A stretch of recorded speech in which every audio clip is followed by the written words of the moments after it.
You are listening to the Ranch Hand Podcast.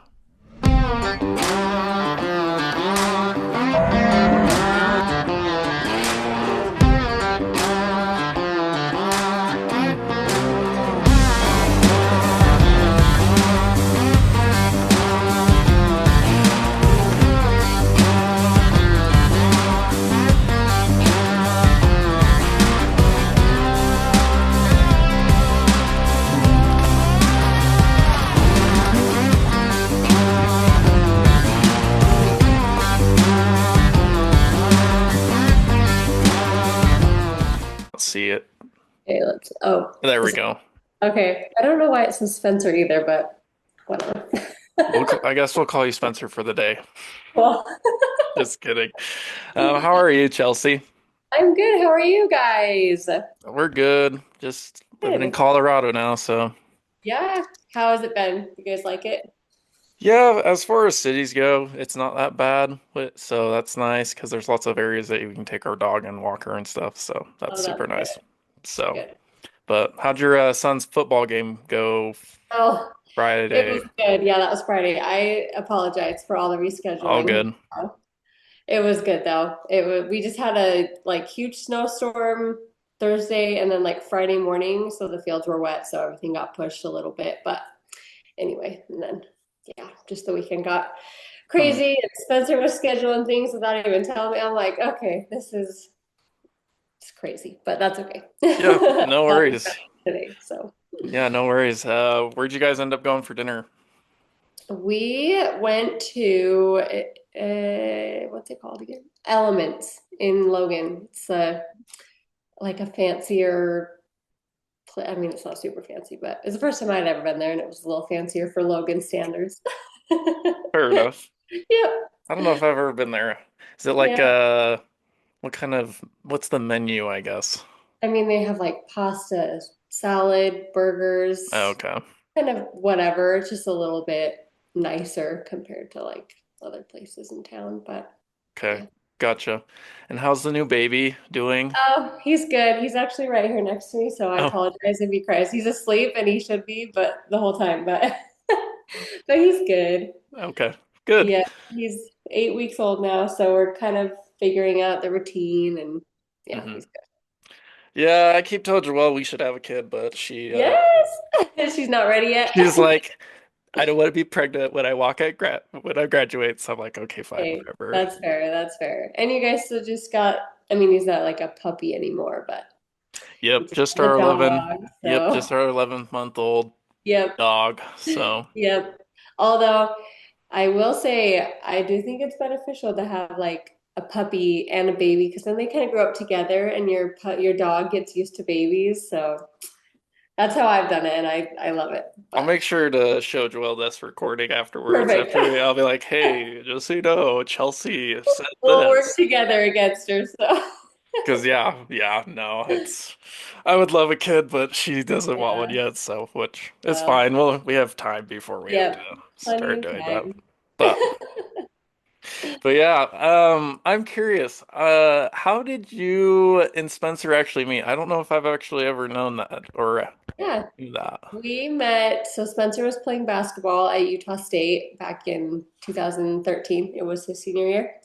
And I actually was going to the University of Utah, but my best friend from high school, she met Spencer up here at Utah State, and she was like, "Oh, you guys would be a good fit, I think." So she kind of set us up on like a group date, and sure enough, she was right. That's a So good wing woman right there. yeah, seriously. I'm like every time we have like a big event happen, like a kid or something, where we send her a picture, we're like, this is all because of you.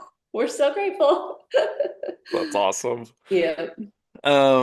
So okay, so he went into his senior year. Were you also in your senior year at that time?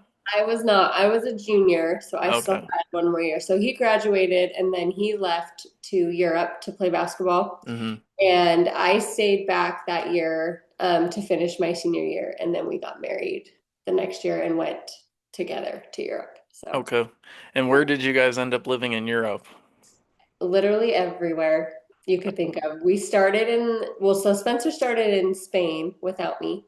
And then the his second year, my first year, we went to Lithuania, Okay. which at the time I was like, we're going where? I have no idea where that even is. And then after that, we went to Paris and then Berlin and then Italy and the Canary Islands after that, and then Belgium. We ended Well, in Belgium. I'm like, where did we go? Just kind of everywhere. out of all those places, where would you recommend if somebody was going to visit anywhere in Europe, where would you recommend they go out of all those places? Oh man. It's a tie between Paris, Berlin, and the Canary Islands, I think. Okay.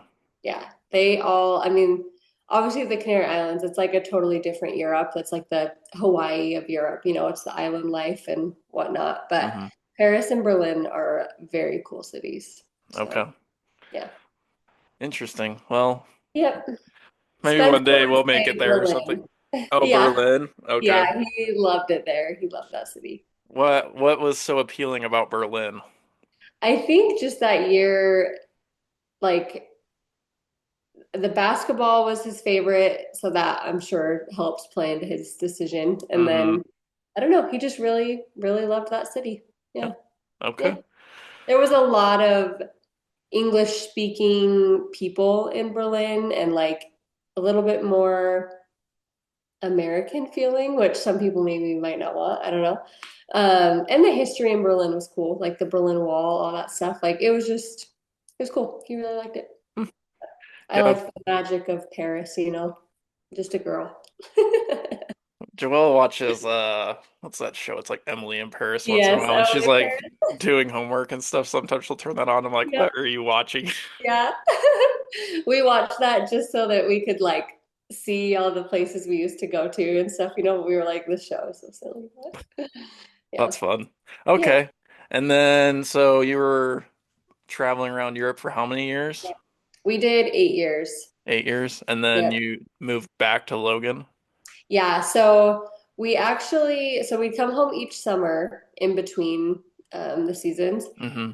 And let's see, when my son was born, that year we came home halfway through the season because Spencer had an injury.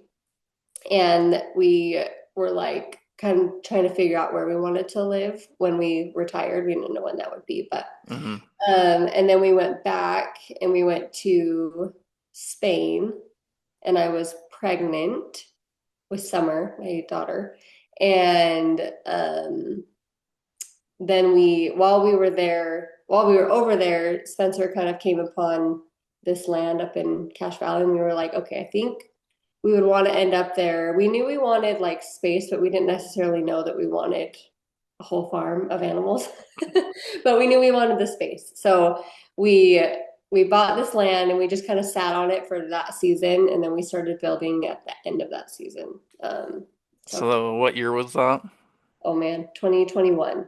Yeah, we Okay. were kind of building the house through COVID and kind of the end of that, and then we moved in and thought we were retired, and we lived here for like a year, and we started like into the cows and the horses and stuff. So we had a few animals, like nothing like what we have now, but we had like probably 15 cows, two horses, and then Spencer was like, "I'm actually not done," and we went back to Belgium for one more season. Okay. We had somebody like stay here and watch over the farm while we were gone and take care of the animals. But yeah, Okay. So that transitions well into so where did the desire for the cows and all the yes, horses and the goats and all that come into play? Like what was the big driving force for that?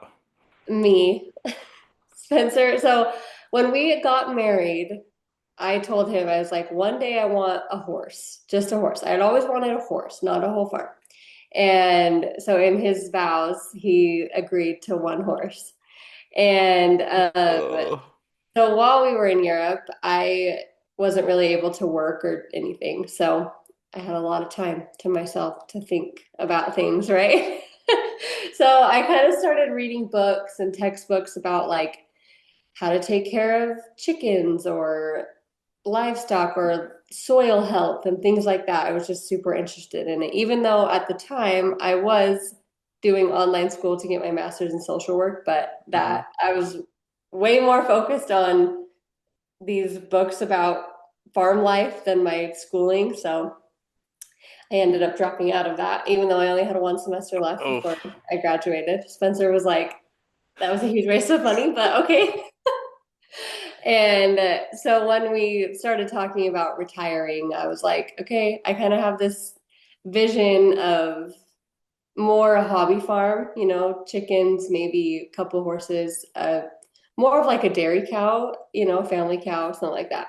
hmm. And so when we thought we were done after playing in the Canary Islands, that's when he was like, okay, I think I can jump on board. And he kind of researched and found the Highland cattle breed and was like, I think I want to do this and kind of dive into that. And I was like, that's awesome. Like, I'm all for it. Hmm.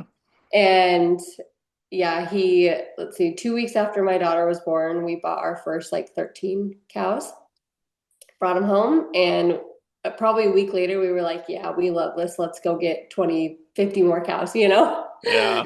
So it was kind of my dream, my vision that he was like, luckily, yes, like let's go for it. Okay. Yeah. Yeah, you didn't realize that once a girl asks for one horse, they expect multiple Yes. horses after Yep. that. I thankfully Yep. knew that beforehand that I was marrying a girl who wanted horses, so I Yes. am very aware that I will be getting quite a few horses for her Yep. down. Yep. And I always tell people, I'm like, I started with chickens, and that's the gateway animal to farm life. Like it just totally blossomed into everything. But Okay, so chickens are the gateway drug of they are, getting they into really are. farming. Okay, They really are. that's They good to trick know. you into thinking that it's semi easy because chickens are fairly easy. Yeah, well, that's Backyard true. chickens. My Yeah. parents had ducks, but so I'm a Oh, little nice. more I'm more lenient towards ducks than chickens just because I grew up with them and they're Right. So you cuter know what and it their eggs entails. are bigger and stuff. So, Yep.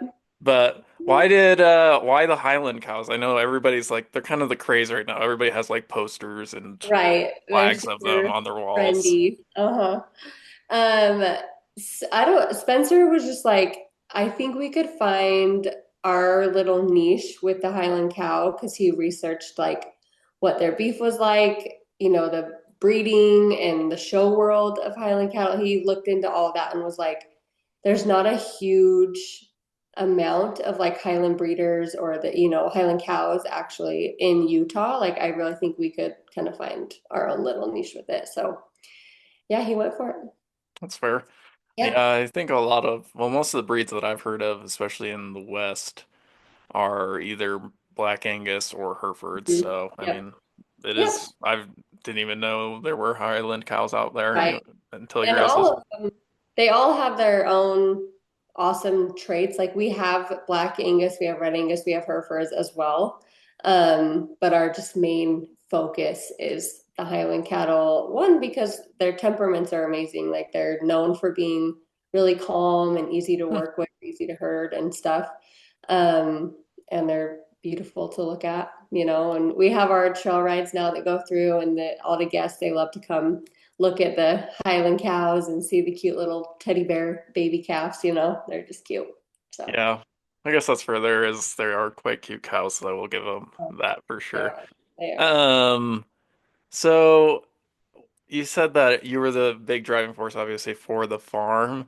Yes. And you mentioned that when you guys were getting married, you're like, hey, I want this down the road. Is that something you knew from a pretty young age that you wanted that kind of lifestyle, or was it more of like a mid towards your 20s or something? Right, right. I have always been a huge animal lover, like dogs, any type of, little pet I wanted. I would say the horse want probably came, yeah, more during like my college years, Okay. probably 18 to when we got married, so 18 to 23 or whatever. Somewhere in there, I don't know. I don't really even know where it came from. Maybe from because when I was dating Spencer, obviously I spent a lot of time up here in Cache Valley, watching his games and stuff. So I'm like, maybe just being up here and around it Mhm. more, I kind of got planted in there. I don't know, but Okay. yeah, yeah, Fair enough. yeah. So it sounds like you first got the animals. How did the process go of creating what you guys do now? Oh man, a lot. When we originally bought the land that we're on, it was completely bare. Like it had been over farmed for a lot of years. And so the soil health wasn't Mm, great. Not a single tree, like nothing, not a single fence line, any sort of structure. It was just bare, over farmed land. And that first summer, so my daughter was born in June. 2 weeks later, we got the cows. So we spent the first part of that summer just fencing so that we could have animals, but we didn't have anywhere to live on the land. We didn't, we were just like, let's just jump in, all in, you know? hmm And so the first summer, we just put a ton of work into infrastructure, like, yeah, fences, shade structures for the animals. Like, we definitely focused first on how it could be suitable for animals and like for them to be comfortable and live. So we were focusing on, yeah, shade, wind blocks, because it gets super windy up here, hmm just making it livable for them before it was even livable for us. But yeah, I feel like each year we've just kind of focused on a different aspect of it. You know, I feel like that first year it was infrastructure, second year was more like the animals and animal health. And so, because neither one of us grew up doing this, so we've kind of had to learn everything on the go. hmm Keep telling Spencer, I'm like, I wish I would have gone to like vet school or something, because that was, for me at least, that was something that was really hard. Was like if something was wrong or I and not feeling like knowledgeable or prepared to deal with it, that was hard for me. But yeah, you just got to put in the time. A So little bit every year. yeah, Where did the idea for doing trail rides come from? that came from, I didn't necessarily have any like interest in doing that at first. I just really wanted to focus on like cows.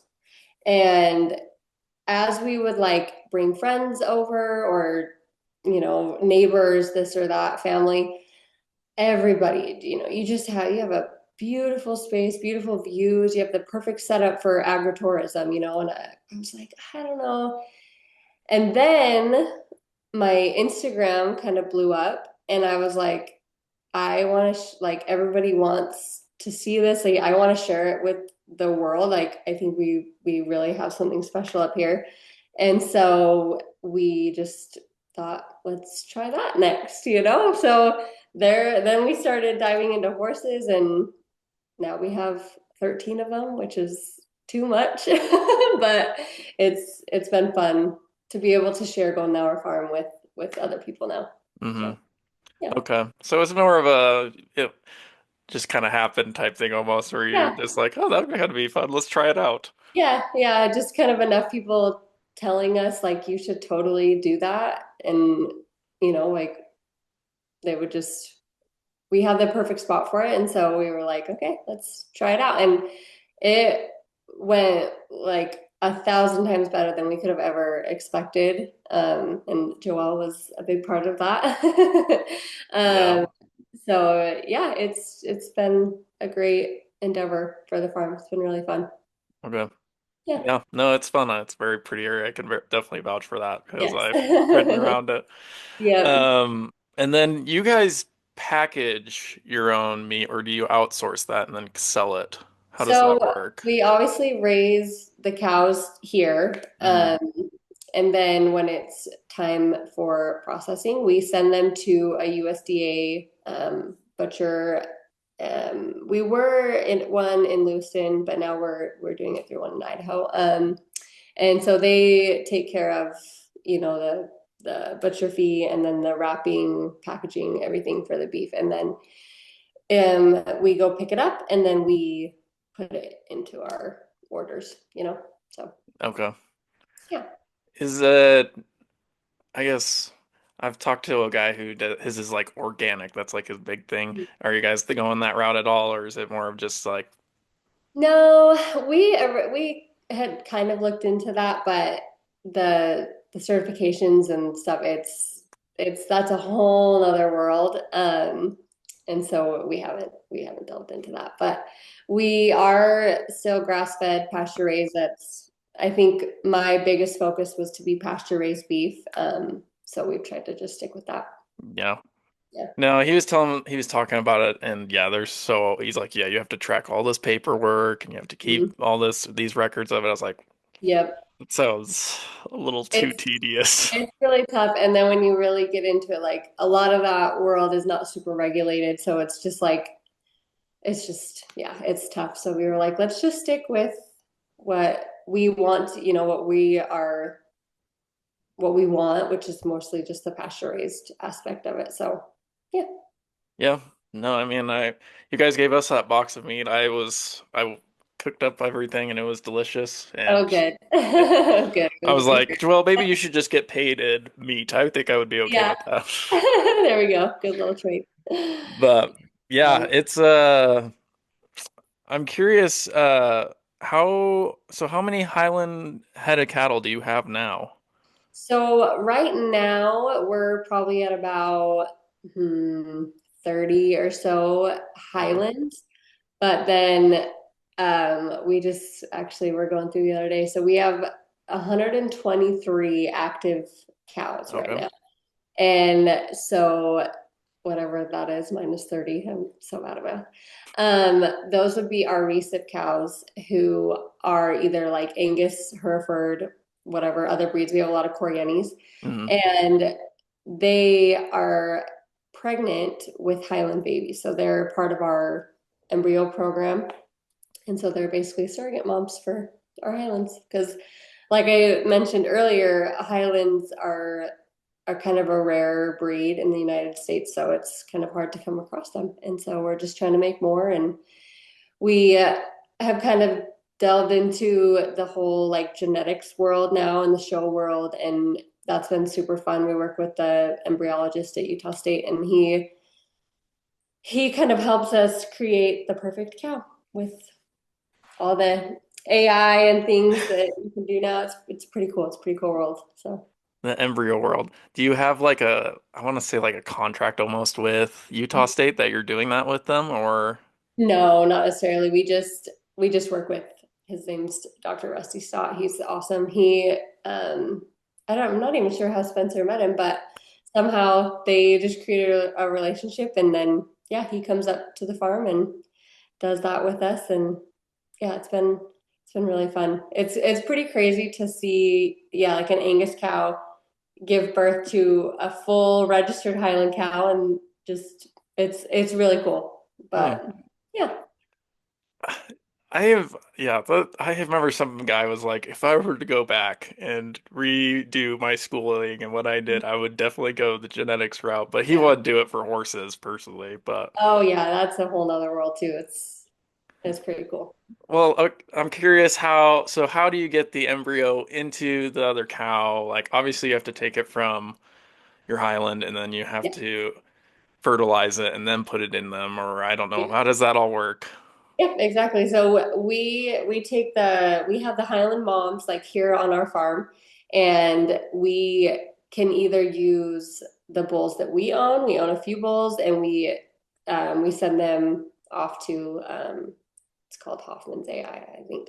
And they get the semen, and then Rusty will take the egg from our moms that we have, and then whatever bowl that we choose, and puts it in a dish and makes an embryo. And then he'll come back and put the embryo into the specified cow. So, Okay.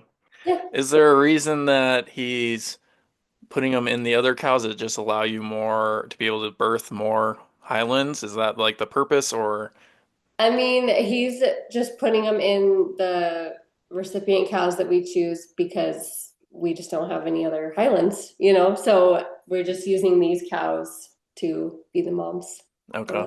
for. Yeah. Interesting. Mhm. Um yeah, that is interesting science. I worked for a vet in Arizona. They own their own family ranch as well. And he's a vet, so he does all their vet work on their cows, which is probably a super big benefit. Yeah. But we, Huge. I, I have done my fair share of standing behind bulls and Mhm. picking a Yep. what looks like a giant torpedo. Oh gosh, it's wild. Yeah, it's quite We're the still like, I don't think I should be watching this. it's Oh, quite the experience. You're like, man, I this is yep, you get very comfortable with bulls and staring yes, at the backside of them. yep. And But now it's just like you get so desensitized. You're like, yep, this is what we're doing.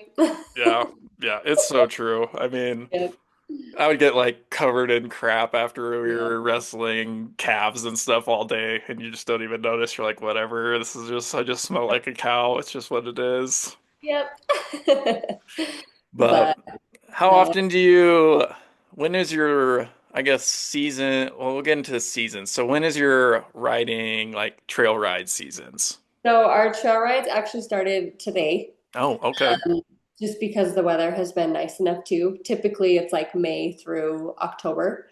Okay. Um, but we opened up a little bit early because the weather's been nice. So yeah, we do trail rides all through the summer and then into the fall, and then our calving season kind of starts as trail rides are ending. So our calving season starts like September-ish. Okay. We choose to do our calving in the fall, which is kind of different. Most people choose the spring, but for Utah, the springs are so unpredictable that we chose to do the fall from now on. Hmm. And we just did it this past fall. This was our first time doing it, and it was so much better because you still get the warm days. I mean, the nights get chilly, but you're not in like the freezing temperatures yet. So our statistics of from our like the births was so much better. I mean, I think we only lost one calf, which is great. So Hmm. yeah. Yeah. No, that's interesting. I actually used to people saying the spring, so Yep. Which for Angus cattle, I think that does make more sense. Be just their growth rate when they're ready to be sent off to butcher or whatever, it just works out better that way. hmm, Highlands are slower growers, so it still works out fine for them to be born in the fall because they take like 2 years until they're ready for the next step. So gotcha. yeah. Um, Hi guys. Can you go outside with Dad? I'm so sorry. no, you're good. Okay. I can't pin you, Dad. I'm doing this, okay? Thank you. Yes. Close the door, please. So sorry. No, you're good. It's family. It's family run. It's Yeah. totally fine. And they're Yeah. kids. I would love to have one of my own, like I said Yeah. earlier. They can interrupt all your work. Yeah, okay. Um, so is there a certain number you're trying to hit on each trail ride of people on it, or does it just kind So of we we have a max of 6 riders right now, just because that's feels the most manageable for Mhm. us and for our guides. Um, but yeah, we can do anywhere from two, three, four, five, six, and But that. your ideal number would be to have 6 riders each time? Yeah. Yep. And how many on average are you looking to do a day? We have 3 open slots that you can choose from, I believe. Um, so yeah, we try to stay away from midday in like Mm, July because it gets just way too hot for the horses. So yeah, you kind of just watch animal health, horse health, how they're doing and stuff. But yeah, during the beginning and the end, there are usually 3 rides a day. So okay. yeah, And it's open throughout the whole week, right? Or is yeah, it yep. okay? Monday through Sunday. Yep.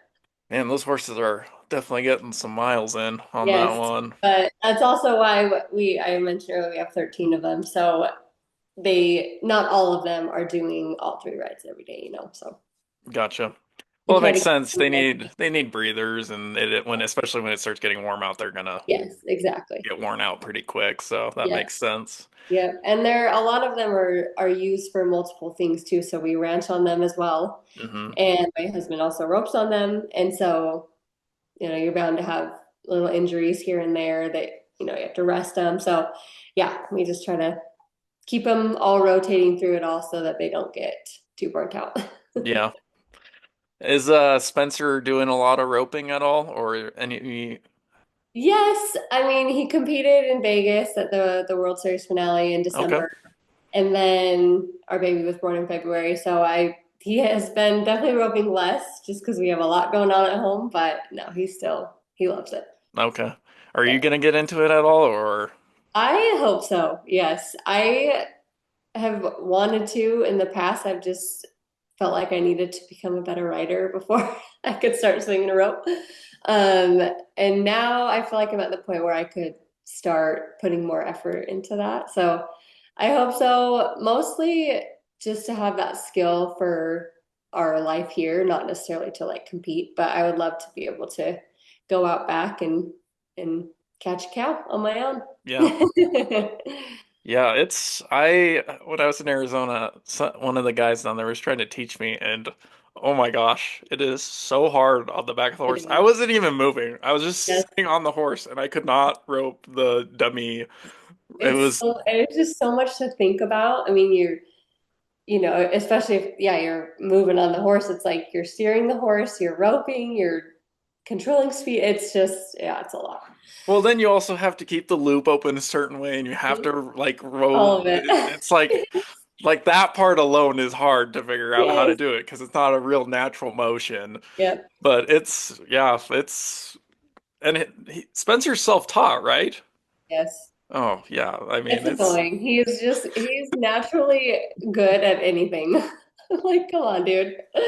oh Yeah, yeah, that's super impressive because yeah, I spent like 3 months trying to learn how to rope it. It yeah. was brutal. I barely got on a horse to like sit there and try to rope off of it, Yeah. but It's been a good thing for him to kind of replace basketball, mhm, and that to have something else that can feel that like competitive side of him. So no, he that's loves it. good. Well, and it's also a useful skill for what you guys do Yeah, too. So exactly. Yeah. Yep. it's two birds, one stone almost type thing. So Yep. Yeah, just last week actually we there was a calf. So our right now we have all of our cows out on the 250 acres that goes down to the river bottoms, and mhm. what we noticed, a calf was limping super bad on her back leg. And so sure enough, there he goes. And he's just able to rope it out there. And then we can throw the calf on the horse, take it back to the barn. And it's like that right there is why we all need to learn how to rope. But yeah, it was cool to see it put in action. Yeah, well, Mhm. that's super cool. What would Yeah. you say are some of your big expenses with the farm itself?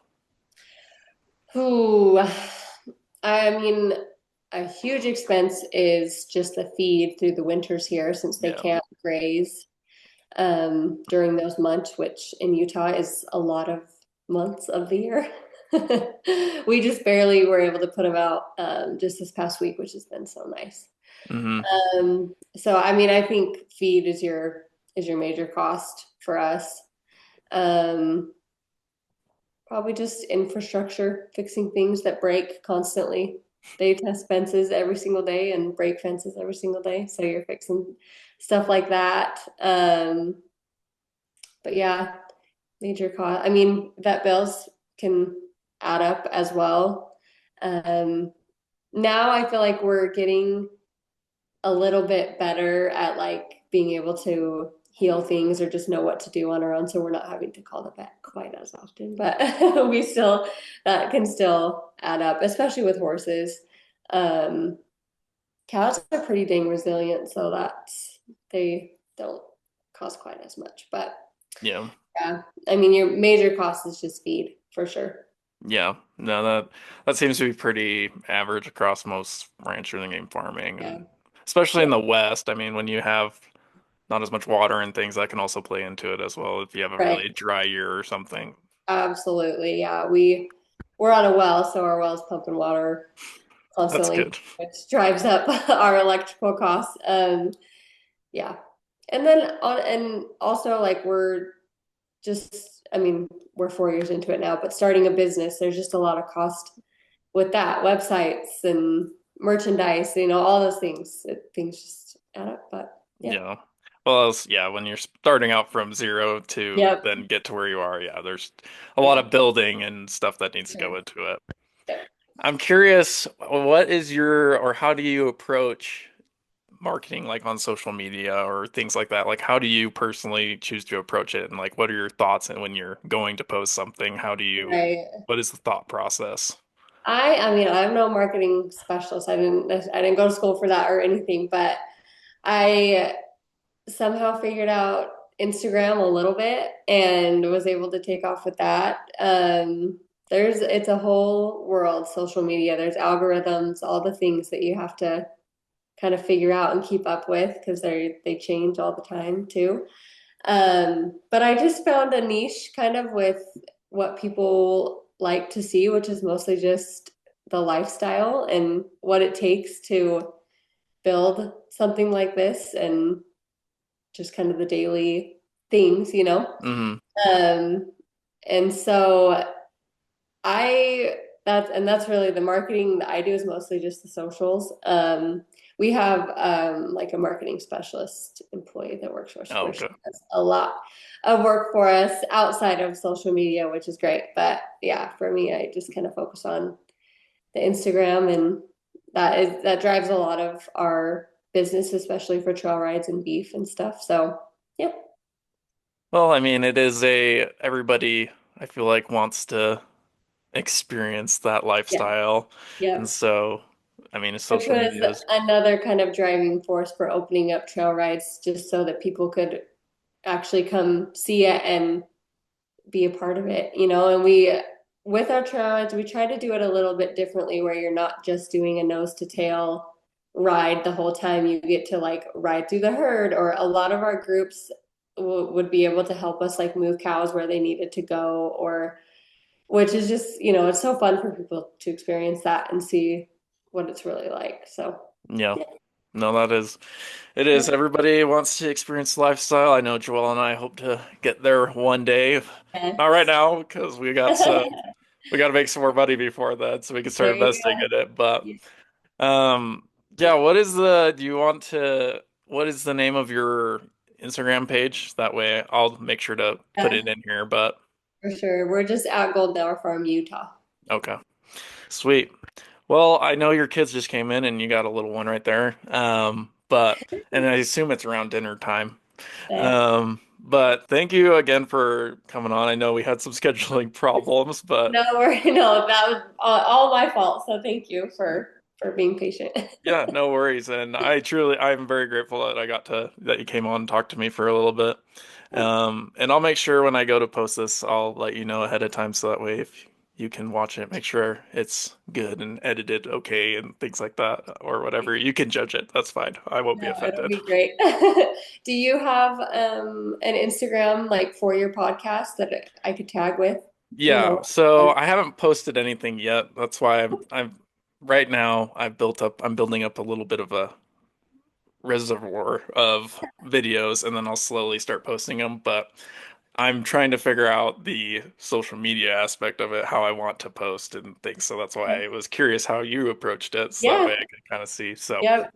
we'll see. I've got to figure that part out, but once I get Oh there, yeah. I'll let you It's know. it's tough. I feel like it took me a full 2 years before I really like hit the ground, like and took off. So it takes a while, but it'll come. You'll find Yeah. out what they like and all the things. So Yeah, so I got to figure that out. So once I figure that out, then I'll start getting stuff out there. It's just I got to figure out what my, I guess, niche will be of how I want to post. So, oh, but yeah, awesome. thank you again, Chelsea. It was nice to actually talk to you because I think most of the talking we did was in passing when I was Yeah, getting on a horse or something. So, right, right. No, it's great. And thank you for asking me to be on it. I was honored. So yeah, well, I appreciate it. And you'll have to say hi to Spencer from Joelle and us. And we for hope sure, you, yeah. Tell Joelle hi from me too. We miss her and we want her to come back and be a guide anytime.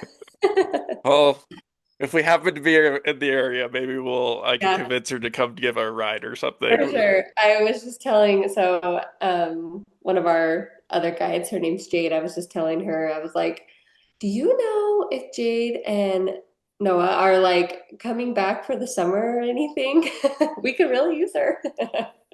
But I'll have to I'll have Joelle text you if we're in town. And if Perfect. you have a Yes, ride that day, Joelle could bring her boots and she could for maybe sure. pop in for a ride for fun. Perfect. No, if you guys do ever come visit though, you'll have to come back up and see. It's changed a lot, I'm sure, even since Joelle was here. So Okay. Yeah, no, for sure. We'll definitely make sure to come do that. perfect. We'd love to see you guys. So But yeah, well, I hope you have a good rest of your night. And if the thanks. kids are hungry, I hope your Yes. meal as well as Yep. is good. So, Perfect. Thank you, Noah. yep. Thanks, Chelsey. Have a good one. You too. See ya. Thank you for watching or listening to this show. If you're enjoying the show, please like, subscribe, and even share with a friend. And we will see you next time on the Ranch Hand Show, where we will continue to grow our plans.